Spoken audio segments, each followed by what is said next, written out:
کوئی مثال دے سکتی ہیں؟ جی، مثال کے طور پر کوئی اپنی کامیابی پر بہت خوش ہے تو اس وقت آپ کی حقیقی خوشی اور ایک مخصوص جملہ جیسے مجھے پتا تھا تم یہ کر لو گے، یہ تو تمہاری خاصیت ہے، وہ اس خوشی کے احساس کے ساتھ ہمیشہ کے لیے جڑ جائے گا۔ تو اس کا مطلب ہے کہ اگلی بار جب بھی وہ ایسی ہی کامیابی یا خوشی محسوس کریں گے، ان کا دماغ لاشعوری طور پر اس جملے اور آپ کو یاد کرے گا؟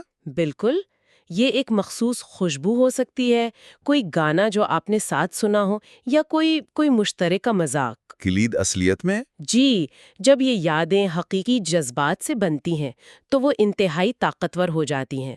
آپ ان کے لیے صرف ایک شخص نہیں رہتے، بلکہ ایک احساس کا نام بن جاتے ہیں۔ یہ غیر متوقع ہونا اور جذبات کو جوڑنا، ان دونوں میں ایک چیز مشترک لگ رہی ہے، وہ ہے دماغ کو ایک خاص پیٹرن سے ہٹا کر سوچنے پر مجبور کرنا۔ آپ بالکل صحیح سمت میں سوچ رہے ہیں، اور یہی ہماری تیسری ٹیکنیک کی بنیاد ہے، جو شاید سب سے زیادہ لت لگانے والی ٹیکنیکوں میں سے ایک ہے۔ اچھا؟ اسے کہتے ہیں وقفے وقفے سے ملنے والا انعام یا انٹرمیٹنٹ ری انفورسمنٹ۔ یہ وہی اصول ہے جو جوئے خانوں میں لوگوں کو گھنٹوں تک سلاٹ مشین کے سامنے بٹھائے رکھتا ہے۔ جوئے خانے؟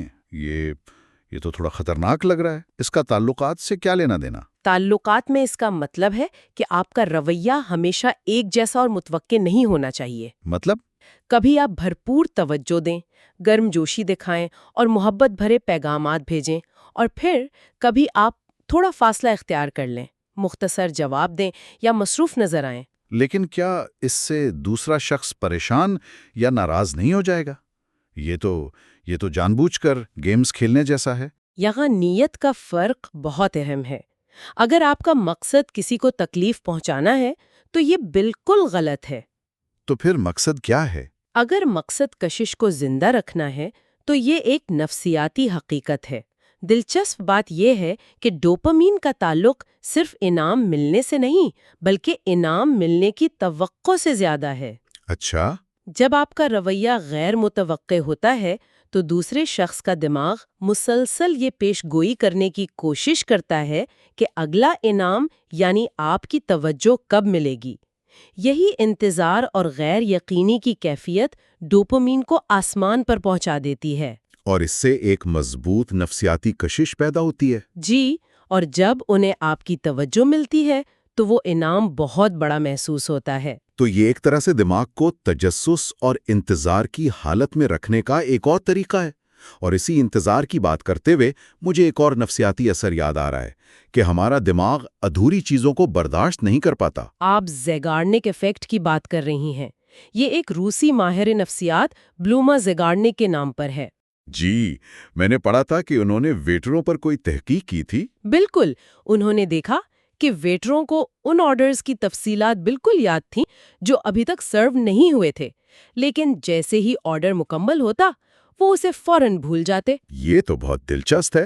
تو اس کا مطلب ہے کہ ہمارا دماغ نامکمل کاموں اور ادھوری کہانیوں پر اٹکا رہتا ہے۔ جی ہاں، جب کوئی بات یا کہانی ادھوری رہ جاتی ہے تو دماغ ایک سوچ کے چکر یا کوگنیٹو لوپ میں پھنس جاتا ہے۔ وہ بار بار اس ادھورے خیال کی طرف لوٹتا ہے تاکہ اسے منطقی انجام تک پہنچا سکے۔ تو ہم اسے استعمال کیسے کر سکتے ہیں؟ آپ اسی انسانی نفسیات کو استعمال کر سکتے ہیں۔ کیسے؟ کوئی مثال؟ بالکل، بات چیت کے دوران کوئی دلچسپ قصہ شروع کریں اور اسے ایک سنسنی خیز موڑ پر چھوڑ دیں۔ کہیں، کل میرے ساتھ ایک ایسا واقعہ ہوا جس نے میری زندگی کے بارے میں سوچی بدل دی۔ ارے چھوڑو، یہ لمبی کہانی ہے، پھر کبھی بتاؤں گا۔ اچھا، تو آپ نے ان کے ذہن میں کھلا سوال چھوڑ دیا ہے۔ جی، اب ان کا دماغ خود اس کہانی کو مکمل کرنے کی کوشش کرے گا۔ آپ کون ہیں؟ آپ کے ساتھ کیا ہوا ہوگا؟ یہ سوالات انہیں آپ کے بارے میں سوچنے پر مجبور کریں گے۔ آپ ان کے لیے ایک ایسی کتاب بن جائیں گے جس کا آخری باب پڑھنا باقی ہو۔ بالکل۔ ٹھیک ہے، اب تک ہم نے جو 4 ٹیکنیکیں ڈسکس کی ہیں وہ زیادہ تر آپ کے اور اس شخص کے درمیان براہ راست تعلق پر مبنی ہیں، لیکن کیا باہر کی دنیا یعنی دوسرے لوگ بھی اس کشش پر اثر انداز ہوتے ہیں؟ بہت زیادہ، اور یہ ہمیں ہماری 5ویں ٹیکنیک پر لاتا ہے، سماجی ثبوت، یا جسے کبھی کبھی تکونی خواہش ٹرائنگولر ڈیزائر بھی کہا جاتا ہے۔ تکونی خواہش؟ جی، یہ ایک بنیادی انسانی جبلت ہے کہ ہم اس چیز کی طرف زیادہ راغب ہوتے ہیں جسے دوسرے لوگ پسند کرتے ہیں یا اہمیت دیتے ہیں۔ یعنی سب کو چاہیے تو مجھے بھی چاہیے والی سوچ۔ بالکل، جب لوگ دیکھتے ہیں کہ آپ اپنی سماجی زندگی میں خوش ہیں، آپ کے دوست ہیں، لوگ آپ کی عزت کرتے ہیں یا آپ کی صحبت میں رہنا پسند کرتے ہیں۔ جی، تو ان کے لاشعور میں یہ پیغام جاتا ہے کہ اس شخص میں ضرور کوئی خاص بات ہے۔ ان کا دماغ سوچتا ہے شاید میں ہی کچھ ایسا دیکھ نہیں پا رہا جو باقی سب کو نظر آ رہا ہے۔ طریقے سے جینا اور اسے ہوشیاری سے ظاہر کرنا، جیسے اپنی چھوٹی موٹی کامیابیوں کا ذکر کرنا۔ ہاں، یا دوستوں کے ساتھ باہر جانے کی باتیں کرنا، یا ایسا موقع بننے دینا کہ وہ کسی تیسرے شخص کو آپ کی تعریف کرتے ہوئے سن لیں، اس سے آپ صرف ایک شخص نہیں رہتے بلکہ ایک انعام بن جاتے ہیں جسے دوسرے بھی حاصل کرنا چاہتے ہیں۔ اس سے آپ کی قدر ان کی نظر میں خود بخود بڑھ جاتی ہے۔ یہ سب لاشعوری سطح پر کام کرتا ہے۔ مجھے یاد ہے کہ جب میں کسی سے ملتا ہوں جس کے ساتھ میری اچھی کیمسٹری بنتی ہے تو کچھ دیر بعد ہم لاشعوری طور پر ایک دوسرے کے انداز اپنانے لگتے ہیں۔ کیا اس کا بھی کوئی نفسیاتی تعلق ہے؟ آپ نے چھٹی تکنیک کی طرف اشارہ کیا ہے جسے مررنگ یا عکس بننا کہتے ہیں۔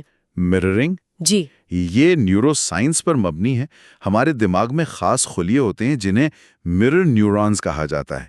یہ ہمیں لاشعوری طور پر دوسرے لوگوں کی حرکات، لہجے اور احساسات کی نقل کرنے پر اکساتے ہیں۔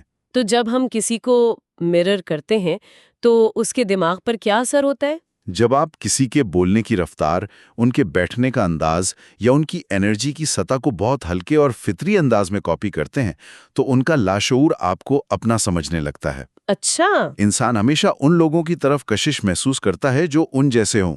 ان کا دماغ سگنل دیتا ہے کہ یہ شخص مجھے سمجھتا ہے، یہ میری طرح کا ہے۔ یہ الفاظ کے بغیر ایک گہرا تعلق قائم کرتا ہے۔ جی، یہ شعوری نہیں بلکہ مکمل طور پر لاشعوری سطح پر قربت اور اعتماد کا احساس پیدا کرتا ہے۔ ٹھیک ہے، اب ہم آخری اور 7ویں تکنیک پر آتے ہیں۔ آپ نے شروع میں کہا تھا کہ یہ سب سے زیادہ طاقتور اور سب سے زیادہ خطرناک ہے۔ ایسا کیوں ہے؟ پل پیراڈاکس کہتے ہیں۔ جی، یا کبھی کھینچنا کبھی ڈھیل دینا کا اصول کہہ سکتے ہیں۔ یہ سننے میں پیچیدہ لگ رہا ہے۔ یہ کام کیسے کرتا ہے؟ اس میں آپ جان بوجھ کر دو مخالف رویے اپناتے ہیں۔ پش کا مطلب ہے کسی کو اپنی طرف کھینچنا، بہت زیادہ توجہ، محبت اور گرمجوشی دینا۔ اچھا، اس سے دوسرے شخص کے دماغ میں ڈوپامین اور آکسیٹوسن جیسے کیمیکلز ریلیز ہوتے ہیں اور انہیں خوشی اور سکون ملتا ہے۔ اور پل کا مطلب ہے پیچھے ہٹ جانا؟ بالکل، پھر آپ اچانک اور بغیر کسی وجہ کے پیچھے ہٹ جاتے ہیں۔ پل، آپ جذباتی طور پر دور ہو جاتے ہیں، مختصر جواب دیتے ہیں یا لاتعلق نظر آتے ہیں۔ تو اس سے کیا ہوتا ہے؟ اب وہی دماغ جو خوشی محسوس کر رہا تھا اچانک غیر یقینی، پریشانی اور کھو دینے کا خوف محسوس کرتا ہے، اور اس کے بعد؟ منحصر کر دیتا ہے۔ وہ آپ کی توجہ کی اگلی ہٹ کے لیے بے چین رہنے لگتے ہیں۔ یہ تو بہت زیادہ مینیپولیٹو لگتا ہے۔ کیا یہ نفسیاتی طور پر کسی کو نقصان پہنچانے کے مترادف نہیں ہے؟ بالکل، اور اسی لیے ہم نے اسے آخر میں رکھا اور اسے خطرناک کہا۔ یہ تکنیک یہ جذباتی استحصال یعنی ایموشنل ابیوز کے دائرے میں بہت آسانی سے داخل ہو سکتی ہے، کیونکہ صحت مند رشتوں کی بنیاد تو اعتماد اور استحکام پر ہوتی ہے۔ جی، اور یہ تکنیک ان دونوں کو تباہ کر دیتی ہے۔ اس کا ذکر کرنا صرف اسی لیے ضروری ہے تاکہ لوگ اس پیٹرن کو پہچان سکیں، چاہے کوئی ان کے ساتھ ایسا کر رہا ہو، نہ کہ اسے استعمال کرنے کے لیے۔ یہ ایک ایسی طاقت ہے جسے کبھی بھی کسی کے جذبات کو ٹھیس پہنچانے کے لیے استعمال نہیں کرنا چاہیے۔ ہرگز نہیں۔ تو خلاصہ یہ ہوا کہ ہمارے پاس یہ 7 نفسیاتی اصول ہیں: اسٹریٹجک غیر موجودگی، جذباتی اینکرنگ، غیر متوقع انعام، نامکمل کہانیاں، سماجی ثبوت، مررنگ، اور آخر میں یہ خطرناک پش پل کا تضاد۔ جی ہاں، اور ان سب کے ساتھ ایک بہت بڑی ذمہ داری بھی آتی ہے۔ ان کا مقصد اپنی کمیونیکیشن کو بہتر بنانا اور انسانی نفسیات کی پیچیدگیوں کو سمجھنا ہے، نہ کہ کسی کے جذبات سے کھیلنا۔ حقیقی اور پائیدار تعلق کنٹرول سے نہیں بنتا، بلکہ باہمی رضامندی، عزت اور افہام و تفہیم سے بنتا ہے۔ یہ جاننا کہ یہ اصول کیسے کام کرتے ہیں آپ کو نہ صرف زیادہ پرکشش بنا سکتا ہے بلکہ آپ کو دوسروں کے منفی رویوں سے بچا بھی سکتا ہے۔ جانے سے پہلے ہمارے سننے والوں کے لیے ایک سوال چھوڑے جاتے ہیں۔ ان نفسیاتی اصولوں میں سے کون سا اصول آپ کو اپنے ارد گرد کے لوگوں یا شاید اپنے رویوں میں سب سے زیادہ نظر آتا ہے؟ اس پر ضرور سوچے گا، کیونکہ کسی کے دل تک جانے کا سب سے مختصر راستہ ہمیشہ اس کے دماغ سے ہو کر گزرتا ہے۔ اپنا خیال رکھیے گا۔ اللہ حافظ۔